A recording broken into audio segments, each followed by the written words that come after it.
Assalamualaikum warahmatullahi wabarakatuh. Izin memperkenalkan diri, nama saya Asep Supriyatna dan rekan saya Muhammad Ali Khairul Iman dari jurusan Pendidikan Vokasional Teknik Mesin angkatan 2018. Pada kesempatan kali ini, saya dan rekan saya akan menjelaskan mengenai sistem rem. Yang pertama, pengertian sistem rem. Menurut Agung Maulana dan Yahan Nur Hadi, sistem rem adalah sistem yang berada pada kendaraan dan merupakan sistem yang sangat penting perannya bagi kendaraan. Disebut penting karena sistem rem merupakan sistem vital yang menjaga kendaraan dari kerusakan yang diakibatkan benturan atau tabrakan pada saat kendaraan melaju. Fungsi dan prinsip kerja sistem rem. Yang pertama, fungsi sistem rem.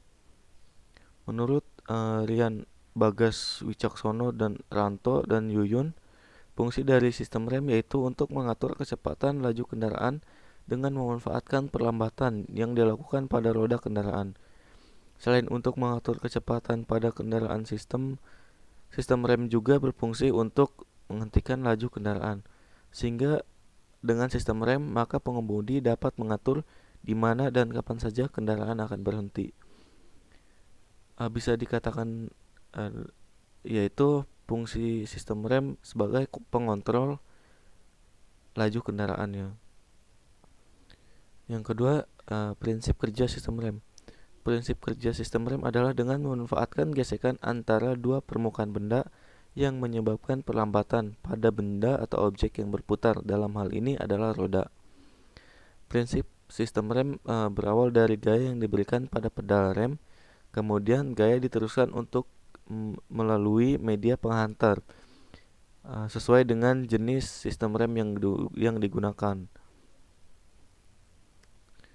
Selanjutnya ada jenis-jenis sistem rem. Yang pertama, sistem rem mekanik.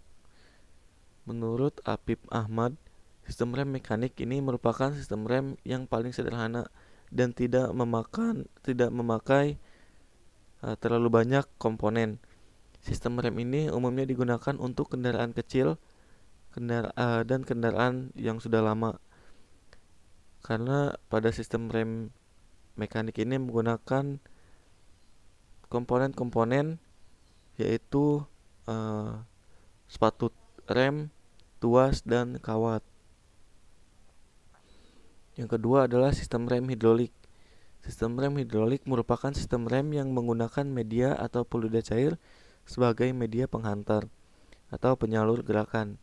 Sistem rem hidrolik ini perlu perawatan yang berkala karena komponen-komponen yang rawan terhadap kerusakan. Apabila terjadi kerusakan atau kebocoran pada selang penyalur dari fluida tersebut, maka akan mengganggu siklus aliran atau kerja dari sistem rem hidrolik. Yang ketiga adalah sistem rem pneumatik. Sistem rem pneumatik merupakan sistem rem yang menggunakan media fluida gas sebagai penghantar atau penyalur gerakan. Dari sistem ini, konstruksinya tidak terlalu rumit karena sistem rem pneumatik merupakan sistem rem tambahan untuk membantu sistem rem kendaraan. Keunggulan sistem rem. Yang pertama, keunggulan dari sistem rem mekanik. Dibandingkan dengan sistem rem lain, sistem rem mekanik lebih sederhana sehingga tidak memiliki banyak komponen dalam penggunaannya. Yang kedua, sistem rem mekanik lebih mudah perawatan dan perbaikannya. Yang ketiga, biaya dalam penggunaan sistem rem mekanik lebih rendah dibandingkan dengan sistem rem lainnya. Bisa dilihat ini rangkaian dari sistem rem mekanik. Yang kedua adalah sistem rem hidrolik. Pada pengoperasian sistem rem hidrolik, tenaga yang digunakan relatif lebih sedikit, tingkat keamanan yang lebih tinggi dibandingkan dengan sistem rem lainnya. Sistem rem hidrolik dapat digunakan pada kendaraan dengan kecepatan rendah ataupun tinggi, dan umur komponen relatif panjang dibandingkan dengan sistem rem mekanik dan sistem rem pneumatik. Selanjutnya adalah keunggulan dari sistem rem pneumatik. Yang pertama, tekanan yang dapat pada kanvas rem sangat besar sehingga mampu memperlambat kendaraan dengan beban yang sangat berat.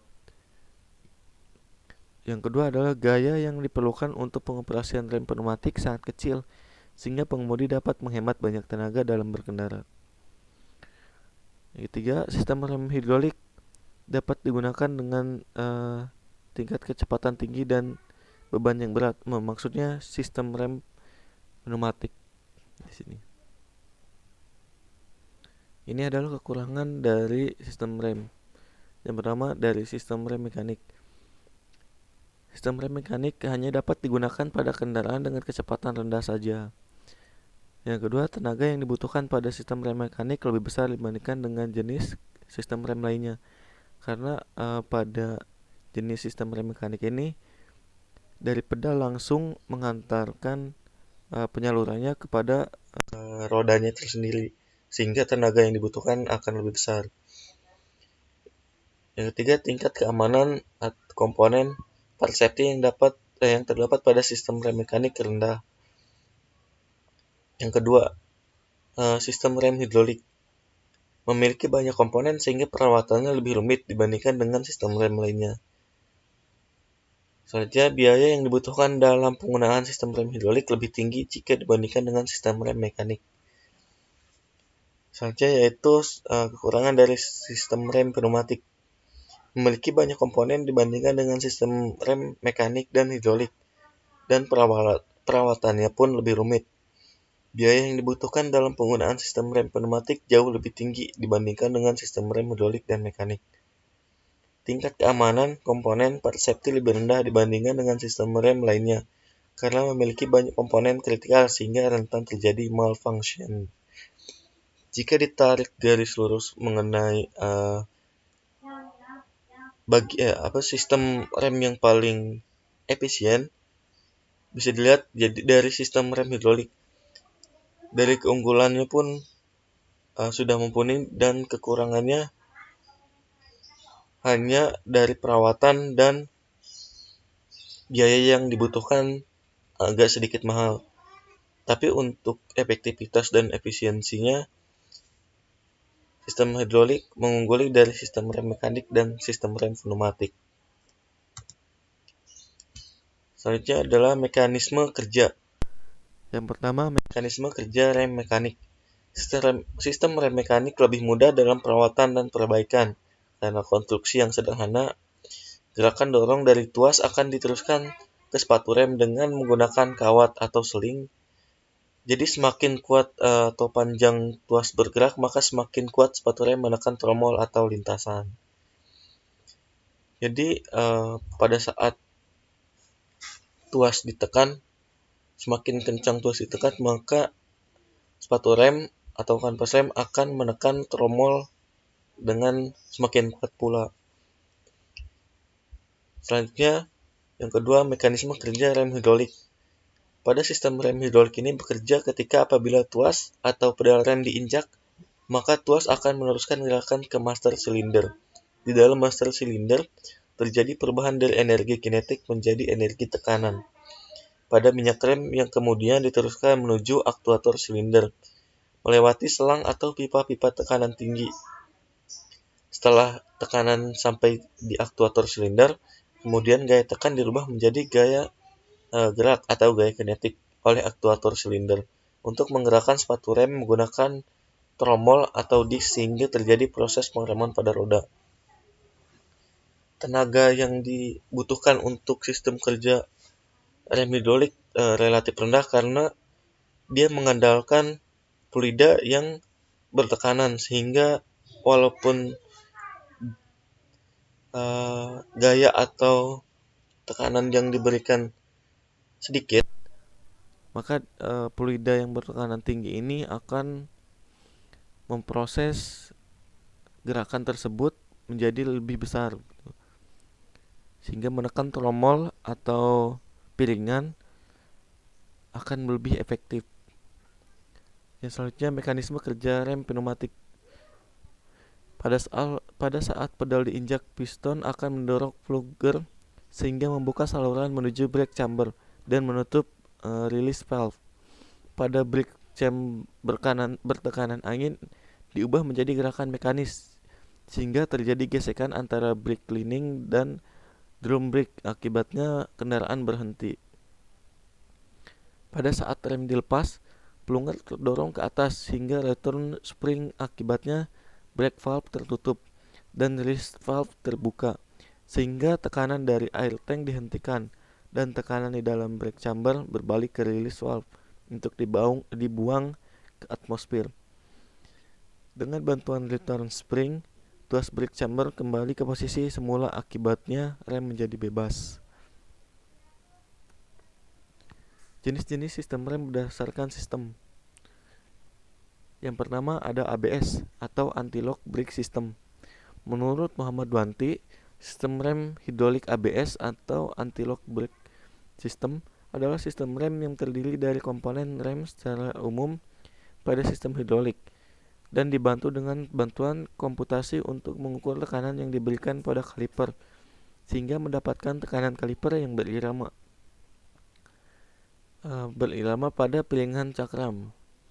ABS atau Anti-Lock Brake System adalah sistem yang terkontrol secara otomatis untuk mencegah rem terkunci sehingga menyebabkan roda tergelincir dan tidak tentu arahnya sehingga mobil tidak terkendali. Selanjutnya yaitu sistem rem fitur EBD. EBD atau Electronic Brake Distribution merupakan fitur pengaturan distribusi tekanan rem secara elektronik. Komponen EBD ini berfungsi untuk mengatur tekanan rem sesuai dengan beban dan kecepatan masing-masing roda, sehingga dengan teknologi EBD seluruh pengereman dapat dilakukan sesuai dengan kebutuhan. Sehingga EBD dapat dikatakan sebagai fitur yang berfungsi untuk penyeimbang tekanan rem pada masing-masing roda. Yang ketiga adalah sistem rem BA atau EBA. BA atau Brake Assistant atau EBA atau Emergency Brake System merupakan fitur yang berfungsi untuk membantu proses pengereman. BA dan EBA bukanlah fitur yang terpisah, tapi merupakan fitur yang bersama. Jadi BA dan EBA ini satu sistem. Jadi fitur ini berfungsi untuk meningkatkan tekanan rem dalam kondisi darurat. Fitur ini diciptakan dikarenakan banyak kecelakaan dan tabrakan terjadi akibat pengemudi menginjak rem kurang dalam pada kondisi darurat karena panik, sedangkan objek tabrakan dekat dengan kendaraan jaraknya terlalu dekat. Mekanisme kerja BA dan EBA dengan sensor yang monitor kecepatan roda dan kekuatan injakan pada pedal rem oleh pengemudi saat pengereman mendadak. Komputer akan secara otomatis memerintahkan penambahan tekanan pada kanvas rem jika pengemudi menginjak rem tidak terlalu kuat pada kondisi pengereman mendadak. Fitur ini sangat efisien dengan dapat mengurangi jarak henti hingga 20% jika dibandingkan dengan tidak menggunakan fitur ini. Pada kendaraan yang dipakai saat zaman tangki seperti ini, fitur BA dan EBA dikombinasikan dengan fitur ABS atau EBD. Jadi lebih tepatnya pada sistem rem BA dan EBA ini sebagai fitur pendukung dari sistem rem EBD dan ABS. Adapun tipe-tipe rem. Yang pertama, rem tromol atau drum brake. Pada tromol pada umumnya dibuat dari besi tuang. Drum rem dipasangkan hanya diberi sedikit renggangan dengan sepatu rem, dan drum yang berputar bersama roda. Bila rem ditekan, maka kanvas rem akan menekan terhadap permukaan drum. Karena itu, untuk mencegah drum ini menjadi terlalu panas, ada semacam drum yang dikelilingi bagian luarnya diberi strip yang terbuat dari paduan aluminium yang mempunyai daya hantar panas yang tinggi. Permukaan drum rem dapat menjadi tergores ataupun cacat, tapi hal ini dapat diperbaiki dengan jalan dibubut bila goresan itu tidak terlalu dalam. Pada rem tromol ini rentan terjadi panasnya terlalu tinggi. Oleh karena itu diberi pada drum ini kelilingan dari sirip-sirip atau semacam rongga-rongga yang terbuat dari aluminium sebagai penghantar panas. Yang kedua adalah sistem rem, maksudnya tipe rem cakram atau disc brake. Pada rem cakram adalah perangkat pengereman yang digunakan pada kendaraan modern. Rem ini bekerja dengan menjepit cakram yang dipasang pada roda kendaraan. Untuk menjepit cakram ini digunakan kaliper yang digerakkan oleh piston untuk mendorong sepatu rem atau brake pad ke cakram. Rem jenis ini digunakan pada kereta api, sepeda motor, sepeda, pada mobil balap. Bahan yang digunakan biasanya dari keramik agar lebih tahan terhadap panas yang ditimbulkan selama proses pengereman. Adapun komponen-komponen sistem rem. Yang pertama, pedal rem. Pedal rem adalah komponen yang pada sistem rem dimanfaatkan oleh pengemudi untuk melakukan pengereman. Yang kedua, booster rem. Booster merupakan suatu komponen pada sistem yang dipasangkan menjadi satu dengan master silinder dan setelah pedal rem yang berfungsi untuk mengurangi tenaga yang diperlukan pengemudi dalam pengereman. Yang ketiga adalah master silinder. Master silinder berfungsi untuk mengubah gerak pedal rem ke dalam tekanan hidrolis. Master silinder terdiri dari reservoir tank yang diberi minyak rem. Demikian juga dengan piston dan silinder yang membangkitkan tekanan hidrolis. Kendaraan komponen master silinder sangatlah penting dalam sistem rem, disebabkan master silindernya berfungsi untuk menyediakan fluida dan menekan fluida dengan piston ke selang hidrolik. Yang keempat adalah kampas rem atau pad brake. Kampas rem atau pad brake atau lebih dikenal dengan sebutan kampas rem merupakan komponen pada rem cakram dan tromol yang berfungsi bersama-sama dengan piringan saling bergesekan untuk menghasilkan daya pengereman. Yang selanjutnya adalah selang fleksibel atau flexible hose. Selang fleksibel berfungsi untuk menghubungkan pipa rem dan kaliper untuk mengimbangi gerakan suspensi. Pipa rem berfungsi untuk menyalurkan minyak rem dari master silinder ke rem. Yang selanjutnya adalah tuas rem parkir atau rem tangan. Tuas rem parkir atau rem tangan dan kabel rem tangan berfungsi untuk mengerem roda-roda belakang secara mekanis melalui batang penghubung dan kabel. Tuas rem juga untuk parkir kendaraan pada jalan turun atau mendaki. Alasan kenapa tuas rem parkir diciptakan karena pada saat parkir pengemudi tidak berada di dalam kendaraan, sehingga tidak mungkin untuk menginjak rem, sehingga diciptakan tuas rem parkir untuk menjaga kendaraan agar tetap pada posisinya. Yang selanjutnya adalah kaliper atau silinder body. Kaliper atau disebut dengan silinder body merupakan komponen yang tidak bergerak dari rem cakram. Kaliper ini memegang piston dan dilengkapi dengan saluran di mana rem minyak disalurkan ke silinder. Selanjutnya ada piringan cakram. Piringan cakram atau disc brake biasanya terbuat dari besi tuang. Menurut Hadi Suprapto, ada beberapa bentuk dari disc brake ini. Yang pertama, tipe solid atau padat, tipe berlubang-lubang atau ventilasi, dan tipe solid dengan tambahan tromol. Cukup sekian pemaparan mengenai sistem rem dari saya, kurang lebihnya mohon maaf. Wassalamualaikum warahmatullahi wabarakatuh.